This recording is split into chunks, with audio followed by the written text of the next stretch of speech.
بسم اللہ الرحمن الرحیم۔ السلام علیکم ورحمۃ اللہ وبرکاتہ۔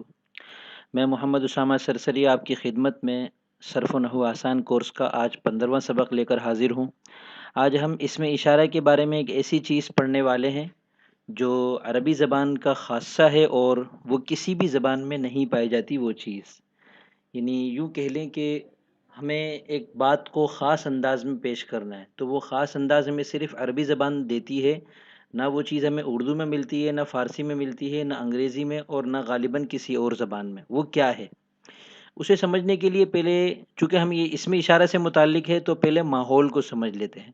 میں بات کرنے والا ہوں، میں آپ سے بات کر رہا ہوں تو آپ میرے مخاطب ہیں، اور میں آپ سے بات کرتے ہوئے کسی چیز کی طرف اشارہ کر رہا ہوں تو وہ مشار الیہ ہے۔ اب اگر وہ مشار الیہ قریب ہے تو میں اس کے لیے ہاذا، ہاذانی، ہاؤلائی، ہاذیہی، ہاتانی، ہاؤلائی یہ الفاظ استعمال کرتا ہوں۔ واحد، تثنیہ، جمع اور مذکر اور مؤنث کے لحاظ سے ان میں فرق آ جاتا ہے۔ اگر وہ چیز دور ہے تو اس کے لیے بتایا تھا کہ ذالکا، زانکا، اولئکا، تلکا، تانکا، اولئکا، اس چیز کے واحد، تثنیہ، جمع اور مذکر اور مؤنث ہونے کے اعتبار سے یہ 6 الفاظ ہم نے پڑھے تھے۔ لیکن مزے کی بات یہ ہے کہ میں آپ سے بات کر رہا ہوں تو ذالکا کے اندر آپ کو بھی میں ملحوظ رکھوں گا، اور آپ کے یعنی مخاطب کے واحد، تثنیہ، جمع اور مذکر اور مؤنث ہونے کو بھی میں اپنے اسی لفظ کے اندر، ذالکا کے اندر پیش کروں گا۔ یعنی آج ہم جو سبق پڑھیں گے وہ اس میں اشارہ بعید سے متعلق ہے، قریب سے متعلق نہیں ہے۔ اس میں اشارہ بعید کا پہلا لفظ ہے ذالکا۔ اس میں ایک ہے ذا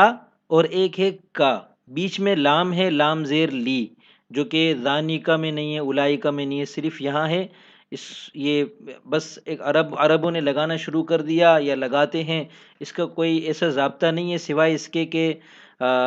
ذا قریب کے لیے ہے، ہاذا قریب کے لیے ہے، اور اگر ذا کے بعد صرف کا لگا دیتے ہیں، ذا کا، تو یہ تھوڑا سا دور کے لیے ہو جائے گا، اور ذالکا تھوڑا اور دور کے لیے ہو جائے گا۔ یعنی جتنے حروف کا اضافہ ہوتا ہے معانی کے اندر اتنی وسعت پیدا ہو جاتی ہے۔ یہ ایک بالکل الگ بات تھی جو بیچ میں آ گئی تھی تو میں نے بتا دیا آپ حضرات کو۔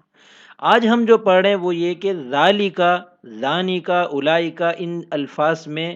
2 الگ الگ لفظ ہیں، ذا، ذانی، اولائی، اور ان کے آخر میں لگنے والا کا۔ اب جس چیز کی طرف ہم اشارہ کر رہے ہیں وہ اگر ایک ہے اور مذکر ہے تو ذا لگتا ہے، 2 ہیں تو ذانی لگتا ہے، 2 سے زیادہ ہیں تو اولائی لگتا ہے، مؤنث ہے تو تا یا تی لگتا ہے، اور اگر 2 ہیں مؤنث تو تانی لگتا ہے۔ جس کی طرف ہم اشارہ کر رہے ہیں اس کے اعتبار سے اس لفظ کے شروع میں تبدیلی ہوتی ہے۔ اب اس لفظ کے آخر میں جو کا ہے یہ کبھی کما بھی ہو جاتا ہے، کبھی کم بھی ہو جاتا ہے، کبھی کی، کبھی کما، کبھی کننا۔ تو یہ کس لحاظ سے ہوتا ہے؟ یہ مخاطب کے اعتبار سے فرق آتا ہے۔ اگر میں آپ سے بات کر رہا ہوں، یعنی میرے سامنے میں جس سے بات کر رہا ہوں وہ ایک ہے اور مذکر ہے، تو آخر میں آئے گا کا، اور جس چیز کی طرف اشارہ کر رہا ہوں وہ بھی ایک ہے اور مذکر ہے تو شروع میں آئے گا ذا۔ اب یہ بنا ذالکا۔ اگر میں جس سے بات کر رہا ہوں وہ 2 فرد ہیں اور جس چیز کی طرف اشارہ کر رہا ہوں وہ ایک ہی ہے، تو ایک کے اعتبار سے تو ذا آ گیا شروع میں، اور مخاطب چونکہ 2 ہیں اس لیے اب میں کہوں گا ذالکما، یعنی ذالک الکتابو کا ترجمہ ہے وہ کتاب، اور ذالکم الکتابو کا ترجمہ بھی وہ کتاب ہی ہوگا۔ اسی طرح اگر میرے سامنے جن سے میں بات کر رہا ہوں وہ 2 سے زیادہ ہیں تو اب میں کہوں گا ذالکم الکتاب، ذالکم اور الکتاب کو ملا کر میں کہوں گا ذالکم الکتاب۔ اگر میرا مخاطب کوئی عورت ہے جس سے میں بات کر رہا ہوں تو میں کہوں گا ذالک الکتاب، اور اگر 2 عورتیں ہیں تو میں کہوں گا ذالکم الکتاب، اور اگر 2 سے زیادہ ہیں تو میں کہوں گا ذالکن الکتاب۔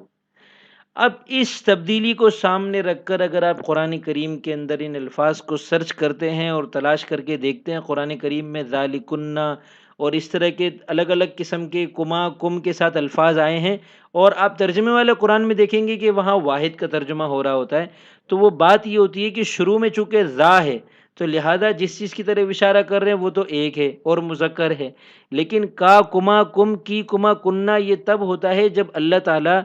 قرآن کریم میں جس کی طرف روئے سخن ہوتا ہے اللہ کریم کا، وہ اگر ایک ہے تو ذالکا ہوتا ہے، ایک سے زیادہ ہیں تو ذالکم ذالکم ہوتا ہے، دو ہیں تو ذالکما ہوتا ہے، اور اگر ایک عورت ہے تو ذالکی ہوتا ہے، تل کی ہوتا ہے، تل کی۔ اب میں اس کو سمیٹتا ہوں بات کو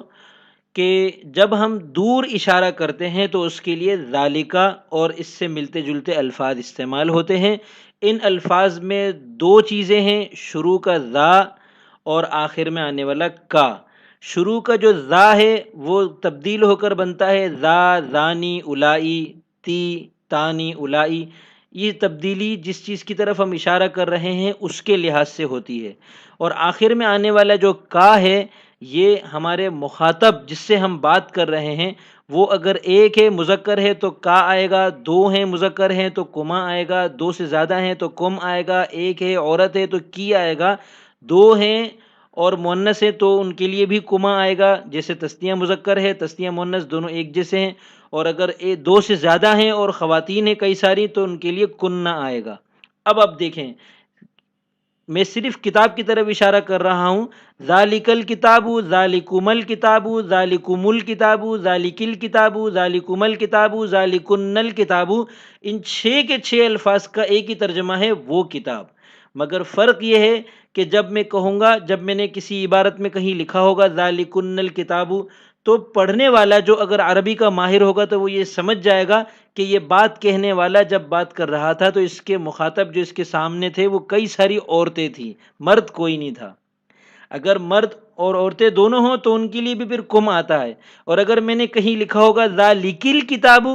تو وہ یہ نہیں سوچے گا کہ کتاب تو مذکر ہے تو ذالکی مؤنث کیوں ہے، وہ سمجھ جائے گا کہ ذا تو مذکر کے لیے ہی ہے اور کتاب کے اعتبار سے ہے، اور ذالکی جو ہے وہ اس کا مطلب یہ ہے کہ جب بات کی جا رہی تھی تو مخاطب یعنی جس سے بات کی جا رہی تھی وہ ایک عورت تھی۔